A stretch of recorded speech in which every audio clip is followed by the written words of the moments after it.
Israelita, israelense, judeu, hebreu. Como entender esses termos? Este é um tema que de fato traz muita confusão. Para compreendê-lo melhor, é importante conhecer um pouco da história e do desenvolvimento do povo de Israel. Hebreus. A partir dos descendentes de Eber, temos a designação hebreu. Esse termo aparece pela primeira vez em Gênesis capítulo 14 e versículo 13. Pela maneira como a Torá se refere casualmente ao termo, é possível que em dado momento este termo tenha sido adotado não apenas por Abraão, mas também por toda a família dos descendentes de Eber. Posteriormente, o termo hebreu passou a ser empregado exclusivamente pela descendência de Abraão, que herdaria a sua promessa. Israelita. O termo israelita costuma ser uma tradução da expressão hebraica Bene Israel, que significa literalmente filhos de Israel. A primeira vez que a expressão aparece é na passagem que explica o costume ancestral dos filhos de Israel, ao qual eles não comem o nervo ciático. Como Jacó teve ao todo 12 filhos, é comum que também haja referência às 12 tribos de Israel, cada tribo sendo a descendência de um de seus filhos. Os descendentes de Jacó passaram a se constituir como uma nação a partir do momento em que receberam uma constituição, que é a Torá. Nesse momento da transição de uma família para um povo, o termo israelita ou filho de Israel deixa de ser uma designação biológica e passa a designar uma nacionalidade. Israelita ou filho de Israel torna-se então o termo mais frequente para se referir ao povo hebreu nos tempos bíblicos. A principal diferença entre hebreu e israelita é que o termo hebreu inclui as gerações dos patriarcas, ao passo que o termo israelita se refere à descendência de Jacó. A divisão do reino. À medida em que Salomão ia se tornando idoso, suas mulheres o influenciaram decisivamente a seguir seus deuses, e o coração de Salomão não mais era totalmente dedicado ao Eterno. Em virtude disso, o Eterno divide as tribos de Israel. A divisão do reino ocorreria nos tempos de Roboão, filho de Salomão. O povo estava fatigado pelo excesso de impostos. E Roboão, contrariando as recomendações de seus conselheiros, resolveu aumentá-los ainda mais, o que resultou na revolta encabeçada por Jeroboão. A tribo de Judá permaneceu aliada à tribo de Benjamim. A nação composta por essas duas tribos passou a ser denominada como Reino de Judá, ou Casa de Judá, ao passo que o ajuntamento das 10 tribos restantes passa a ser denominada de Reino de Israel. No meio acadêmico, essa divisão recebe a designação de Reino do Sul e Reino do Norte. A capital do Reino do Sul permaneceu sendo Jerusalém.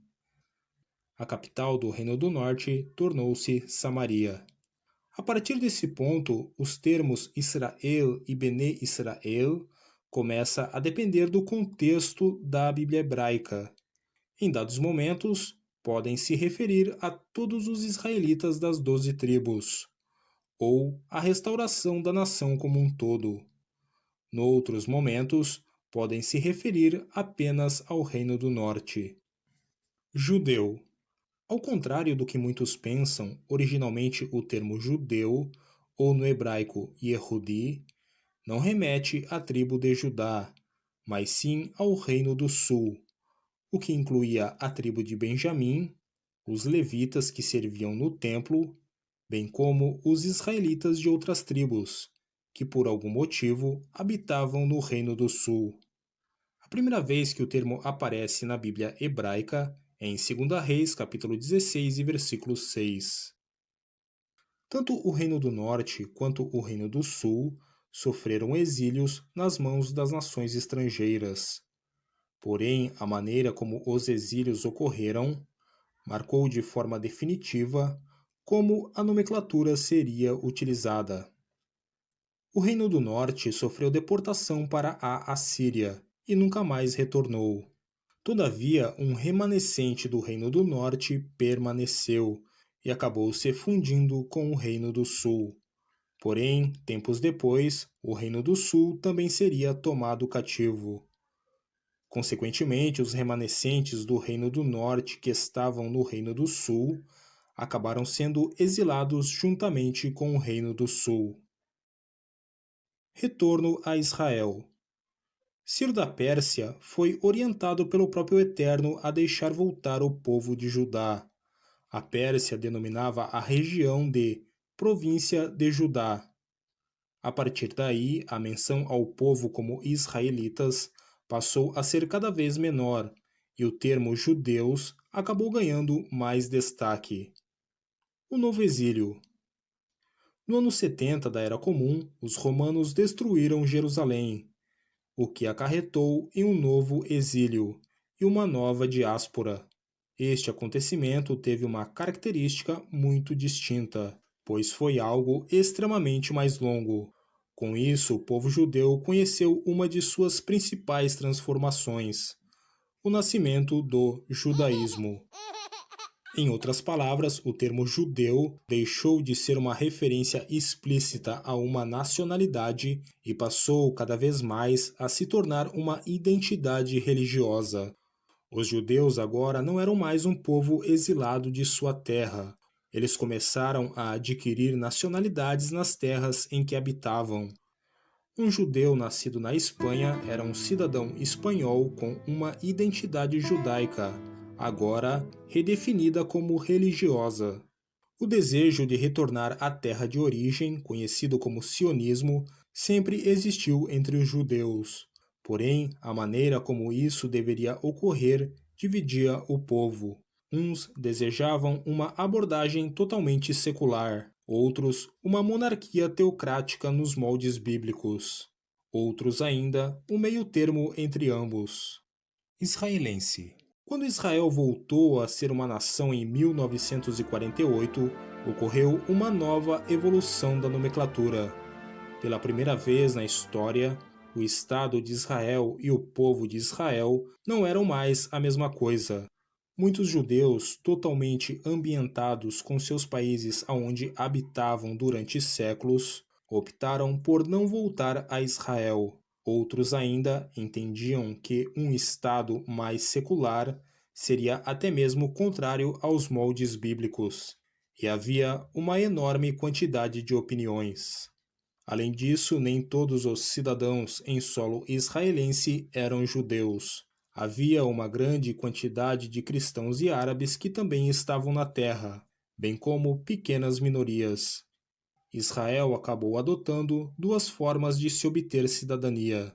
Uma, nos moldes dos países modernos, de conceder cidadania àqueles que nascessem em solo israelense, e a outra maneira, sob a forma da Lei do Retorno, que concede cidadania aos judeus das diferentes linhas existentes nos dias atuais. A partir daí, o termo israelense passou a ter dois possíveis significados. Israelita, isto é, uma pessoa que pertence seja por ascendência ou filiação religiosa aos filhos de Israel. Israelense, isso é, uma pessoa não israelita que tem cidadania no Estado de Israel moderno. Por um lado, um judeu retornado ou mesmo nascido no território de Israel é um israelense e também um israelita. Por outro lado, um cristão ou árabe que tenha nascido em Israel será um israelense, mas não um israelita. Hebreu, descendente de Eber, geralmente o uso bíblico se refere aos patriarcas e ao povo de Israel. Israelita, ou filho de Israel. No início das Escrituras, uma pessoa que descende ou se ligou à nação bíblica de Israel, a partir da divisão dos reinos, pode se referir a alguém do reino de Israel, que é o reino do norte. Judeu. termo usado após a divisão dos reinos para se referir a um cidadão do reino de Judá, que era o Reino do Sul. Após o fim do Reino do Norte, este termo gradativamente passou a designar todos os israelitas. Israelense, termo usado para um cidadão do Estado de Israel moderno, seja essa pessoa um judeu ou não.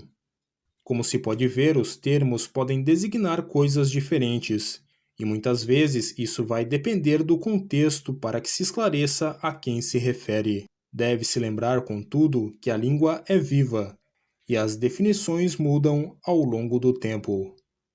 Então, se você gostou, deixe o seu sababa e até o próximo vídeo.